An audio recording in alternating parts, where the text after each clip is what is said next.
সব নবীকে আল্লাহ একটা করে দোয়া দিয়েছেন। নবী দোয়া করলেই কবুল। সব নবীরা ওই দোয়া করে ফেলেছে দুনিয়াতে। বিশ্বনবী বলেন আমি করি নাই।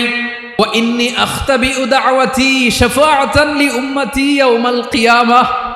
আমার ওই স্পেশাল দোয়াটা আমি দুনিয়ার বুকে কঠিন বিপদে পড়েও কোনোদিন করি নাই। আমি আমার স্পেশাল দোয়াটা কিয়ামতের দিন আমার গুনাহগার উম্মতকে সুপারিশের জন্য রেখে দিয়েছি।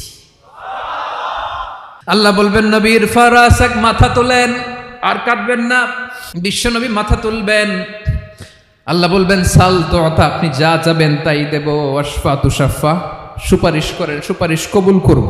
বিশ্বনবী বলবেন আল্লাহ ওই স্পেশাল দোয়াটা দুনিয়াতে করি নাই, আজকে আমি তোমার দরবারে দাঁড়িয়ে কিয়ামতের দিন ওই দোয়াটা করছি। আল্লাহ আমার যে উম্মতের হৃদয়ে যাররা পরিমাণ ঈমান আছে, আমার একটা উম্মতকেও তুমি জাহান্নামে ঢুকাতে পারবা না। বিশ্বনবী পাগলের মতো একবার হাউজে কাউসারে যাবেন, একবার সিরাতে যাবেন, একবার পুলসিরাতের দিকে, একবার হাউজে কাউসারের দিকে।